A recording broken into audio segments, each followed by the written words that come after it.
అత్తారెళ్ళు గురించి చెప్పాడు. అన్నీ ఇలా ఉండాలని లేదు, ఇప్పుడు పెద్దగా వర్తించే శ్లోకము కాదు. కానీ చెప్పిన విషయం మంచిదైనప్పుడు మనం ఎలా ఉపయోగించాలో అలా ఉపయోగించుకోగలిగితే ఉపయోగపడుతుంది. అత్తారిళ్ళనేముంది, ఈవేళ కావాలి అంటే కొన్ని చోట్ల మనం కొందరి మీద ఆధారపడి బతుకుతాం. మన కాళ్ళ మీద మనం నిలబడకుండా. ఆ ఆధారాలు ఎంతకాలం ఉంటాయి? మిత్రులు కూడా, బంధువులు కూడా అత్తారిళ్ళే కావక్కర్లేదు. ఇందులో చెప్పింది అత్తారిల్లు. ఇది ముందు చూసి తర్వాత దీన్ని ఆధునికంగా ఎలా అన్వయించుకోవాలో చూద్దాం. అప్పుడే ఉపయోగపడతాయి. లేకపోతే అన్ని పాతకాలపు శ్లోకాలండి ఇప్పుడు ఏమిటం. దాంట్లో భావాన్ని గ్రహించగలిగితే జాతీయంలాగా, నుడికారంలాగా, సామెతలాగా ఆధునికంగా సమన్వయం చేసుకుంటే చక్కగా ఉంటుంది. శ్వశురగృహ నివాసక స్వర్గతుల్యో నరాణం. అత్తారింట్లో ఉండడం స్వర్గంతో సమానం అన్నాడు. కాబట్టే చెబుతారు ఓ మాట, విష్ణువు శివుడు కూడా అత్తారింట్లోనే ఉన్నారట. ఎందుకని విష్ణుమూర్తి భార్య ఎవరు? లక్ష్మి. ఆవిడ ఎక్కడ పుట్టింది? పాలసముద్రంలో. ఆయన ఉండేది పాలసముద్రమేగా, సొంతలో పెట్టక్క లేకుండా. అదే మామగారింట్లో మకాం పెట్టేశాడు. శివుడు ఎవరమ్మాయిని చేసుకున్నాడు? హిమవత్ పర్వత రాజపుత్రి. ఆయన ఉండేది అక్కడేగా. వెండికొండ వెండికొండ అని ఊరికే అంటారేమిటంటే, వెండి ఏమిటంటే మంచే. మనం భావిస్తే వెండికొండ లేకపోతే మంచుకొండ అంటే ఐశ్వర్యం అంతా కరిగిపోతుందని అర్థం. దాని తాత్పర్యం అది. వెండికొండ మంచుకొండ రెండు ఒకటే అంటే అర్థం ఏంటంటే, నువ్వు వెండి బంగారాన్ని నమ్ముకోక అది మంచు కరిగిపోతుంది. అంచేత మంచుకొండే వెండికొండ, వెండికొండే మంచుకొండ. స్థిరంగా దేన్ని కోరుకోవాలి? శివుడు కోరుకోవాలి. అది వెండిగా ఉన్నా మంచుగా ఉన్నా స్థిరంగా శివుడు ఉంటాడు అక్కడ. మరి ఆ లెక్కన శివుడు అత్తారింట్లోనే ఉన్నాడు, ఈ విష్ణువు అత్తారింట్లోనే ఉన్నాడు. అంచేత పెద్దవాళ్ళు దేవతలో ఎంతకంటే గొప్పవాళ్ళు ఎవరు ఉన్నారు? వాళ్ళే అత్తారింట్లో ఉన్నారు. అందుకని ఒకడు అత్తారింట్లో ఉండి ఇలా రాశాట, అది బాగా ఆనందంగా ఉండి, శ్వశురగృహ నివాసక స్వర్గతుల్యో నరాణం. ఒక అల్లుడు సంక్రాంతి పండగకు వచ్చినవాడు. భోగి కనుమ, భోగి సంక్రాంతి కనుమ నాడు వెళ్ళకూడదన్నారు. అక్కడి నుంచి మళ్ళీ ముక్కనుమ అన్నీ వచ్చేసి ఇంకా నెమ్మదిగా అలా ఉండి నెమ్మదిగా. అప్పట్లో పైగా ఉద్యోగాలు కూడా ఉండేవి కాదు. పల్లెటూళ్ళు మళ్ళీ ఈ ఊరి నుంచి ఆ ఊరు వెళ్ళడం, అక్కడ కూర్చోవడం, ఏదో వ్యవసాయం చేసుకుంటే, అది కూడా తండ్రి ఉన్నంతకాలం ఆ వ్యవసాయం ఈయనకి ఇవ్వడం, ఆయన పెత్తనం అయింది, ఇది తాపత్రయం, సుఖంగా కూర్చోవడమే. అందుకని ఒక్కోసారి అత్తారింట్లో వాళ్ళు కూడా, అబ్బాయి ఏమిటి అక్కడికి వెళ్ళి పెద్ద ఏమంత ముఖ్యమైనది మీ నాన్నగారు చూస్తున్నారుగా, 4 రోజులు ఉండమ్మా అనేవారు మొహమాట. 4 రోజులు అంటే ఈయన 40 రోజులు ఉండేవాడు.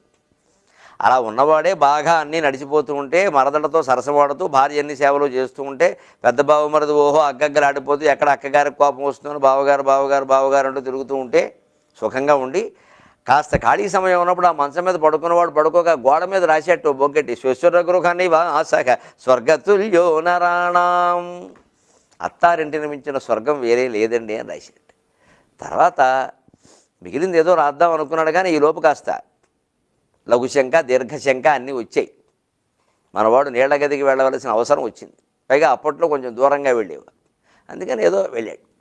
అది చూశాడు, ఈ పెద్ద బావమరి చూశాడు. అమ్మ బాబోయ్, బావగారికి చాలా బాగుంది, ఇక్కడ మకాం వేసి ఎలా ఉన్నాడు, ఆయన చచ్చిపోతాం మనం అన్యాయంగా, ఇప్పటికే పొలం వెళ్ళడం మానేసి ఈయనకి సేవ చేస్తున్నాం, నాన్నగారు ఏమో మనకు అప్పగించేది, ఒరే బావ కోపం రాకుండా చూసుకోరా, అక్క కోపం రాకుండా చూసుకోరా అని చచ్చిపోతున్నాం మనం ఇక్కడ.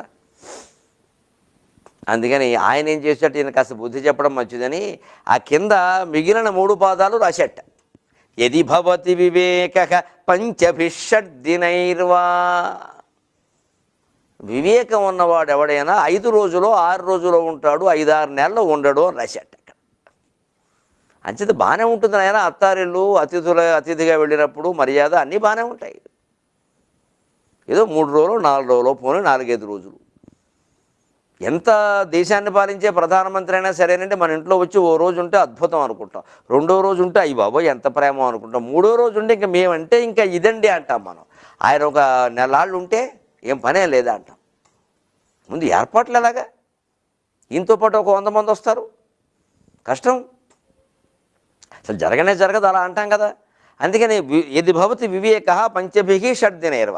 వివేకం ఉన్నవాడు ఎవడైనా 5-6 రోజులు మించి ఉండడు అని చెప్పి, ఎందుకైనా మంచిదైనా ఉంటే ఏం జరుగుతుందో కూడా చెప్పాడు. ఎందుకంటే ఎప్పటికీ 5-6 నెలలు అయింది. దధి మధు ఘృతలోపో మాసమేకం నరాణం. ఓ నెల అయ్యాక పెరుగు వడ్డించడం మానేస్తారు దధి, ఇంకో నెల అయ్యాక తేనె పాయసాలు మానేస్తారు, ఇంకో నెల అయ్యాక నెయ్యి కూడా మానేసి గొడ్డన్నం పెడతారని రాశారు. ముఖ్యంగా బ్రాహ్మణులు ఈ గొడ్డన్నం తినరు, అసలు ఎవరూ తినకూడదు. బ్రాహ్మణుని కాదు, ఎవరూ తినకూడదు. ఇవాళ నిజంగా సందర్భం వచ్చింది కాబట్టి చెబుతున్నాను. పిల్లల్లో మేధాశక్తి పెరగాలి, జ్ఞాపక శక్తి పెరగాలి, చురుకుదనం పెరగాలి అంటే నెయ్యి తినాలండి, నెయ్యి వాడాలి. ఘృతేన వర్ధతే బుద్ధికి శాస్త్రమే చెప్పింది. పూర్వం బ్రాహ్మణులు వేదాలు అంతకాలం పాటు అలా ధారణ చేయడానికి కారణం బ్రహ్మాండమైన మాంసకృత్తులు, ప్రోటీన్లు కలిగినటువంటి పప్పు, దాంట్లో నెయ్యి. ఎందుకు ఉండదు బలం? సామాన్యమైన బలం కాదు అది. నెయ్యి చురుకుదనానికి ప్రతీకండి, బుద్ధిని చురుగ్గా పనిచేస్తుందండి. మందకొడిగా ఉండేవాడు పూర్వం అనేవారు, అసలు నెయ్యి వేసుకోడు గొడ్డన్నం తింటాడనేవారు, మా చిన్నతనంలో చూసేవాళ్ళం. అంచేతన బ్రాహ్మణుని కాదు, అందరూ కూడా నెయ్యి వాడాలి. అది ఆవు నెయ్యి అయితే మరీ మంచిది, దాని బలం వేరు. ఆ నెయ్యి ఎలా వాడాలి? వేసుకోమన్నాం కాదని ఇంకా ఓ 2 బొట్లు, ఒక కూర కలుపుకున్న ఓ 2-3 బొట్లు, పప్పు కలుపుకున్న 2-3 బొట్లు. ఎందుకంటే ఈ అరగడంలో పూర్వానికి ఇప్పటికీ తేడా ఉందండి కొంచెం. అందుకని పూర్వం అయితే ఓ గరిటె వేసుకున్న ఇబ్బంది లేదు. ఇప్పుడు కొంచెం అరుగుదలలో తేడాలు వచ్చాయి. పూర్వం 90 ఏళ్ల వాళ్ళు కూడా 2 పూట్ల శుభ్రంగా భోజనం చేసేవారు. ఇప్పుడు 50 ఏళ్ళు దాటాక చాలామంది రాత్రి భోజనం మానేసి ఏవో చపాతీలు తింటున్నారు. అందరి పరిస్థితి అంతే, ఆడ మగ అందరూ. అంటే కాలమాన పరిస్థితులను బట్టి అరుగుదలలో తేడా వచ్చింది. అంచేత ఇప్పటి పరిస్థితుల్లో మనం అనుసరించాలి. కానీ ఒక బొట్టైనా వేసుకోవాలి పప్పులో, కూర చివరికి చారు కలుపుకున్నా సరే ఒక్క బొట్టు నెయ్యి వేసుకుంటే అసలు అది అరగడమే కాదు, దాని రుచి కూడా వేరుగా ఉంటుంది. కమ్మగా బ్రహ్మాండమైన ఘుమఘుమలాడుతుంది. ఆ మాత్రం వాడాలి. అంచేత బ్రాహ్మణుల్లో పెరుగు లేకపోతే మజ్జి కోసుకుంటారు, తేనెను పిండి వంటలు లేకపోతే మామూలుగా పచ్చడి మెతుకులు తింటారు, కానీ నెయ్యి లేకుండా మాత్రం తినరు. ఎంత పేద కుటుంబం కూడా ఆ గిన్నెలా ఊర్చి కొద్దిగా గోకు లాంటిదైనా వేసుకుంటారు. చివరికి ఒక నెలలో పెరుగు మానేసి, ఒక నెలలో పిండి వంటలు మానేసి, ఇక 3వ నెల కూడా దాటితే నెయ్యి కూడా మానేస్తామని హెచ్చరిక చేశారు. దధి మధుగృతలోపో మాసమేకం నరాణం అని ఇంకా తీవ్రమైన హెచ్చరిక బాంబు చివరి పాదంలో పేల్చాడు. తదుపరి దినమేకం పాదరక్ష ప్రయోగ, ఇంకా ఎక్కువగా ఉంటే చెప్పు చీసు కొట్టే అవకాశాలు కూడా లేకపోలేదు అన్నాడు. అంతే మరి, ఇక అలాగే ఉంటుంది. ఆ దెబ్బతోటి బహుశా ఆ అల్లుడు ఎవరో కానీ ఈ శ్లోకం మొదటి పాదం రాసినవాడు, ఆ మొదటి పాదం రాసినవాడు 2 పాదాలు ఉపయోగించి పారిపోయి ఉంటాడు అక్కడి నుంచి. ఇంత చమత్కారంగా ఉండేది పూర్వం పరిస్థితి. దీన్ని మనం ఆధునికంగా ఎలా అన్వయించుకోవాలి అంటే, కోడళ్ళకి అత్తారిండ్లు, అల్లుళ్ళకి అత్తారిల్లు కూడా ఇప్పుడు సమస్య కాదు. ఎందుకంటే కోడళ్ళు ఎవరు అత్తారింట్లో ఇప్పుడు ఉండట్లేదు, ఎక్కడెక్కడో ఉంటారు, వాళ్ళిద్దరూ కలిసి వేరుగా ఉంటారు. అంటే అది అర్థమయ్యేది కాదు. అల్లుళ్ళు ఎవరు అత్తారింట్లో అన్ని నెలలు మకాం పెట్టడం అనేది ఇప్పుడు పరిస్థితే లేదు అసలు. ఎలాగంటే మనకి చనువు ఉండడం వల్ల ఒక మిత్రుడి దగ్గర ఉండడం, బంధువుల ఇళ్లలో ఉండడం మనం చేస్తాం. ఇప్పటికీ అవసరం కొద్దీ ఏ చదువు కోసం ఒక శిక్షణ, ఓ బీఈడీ శిక్షణ కోసం ఉండడం చేస్తాం. అది వీలైనంత తక్కువ ఉండాలి.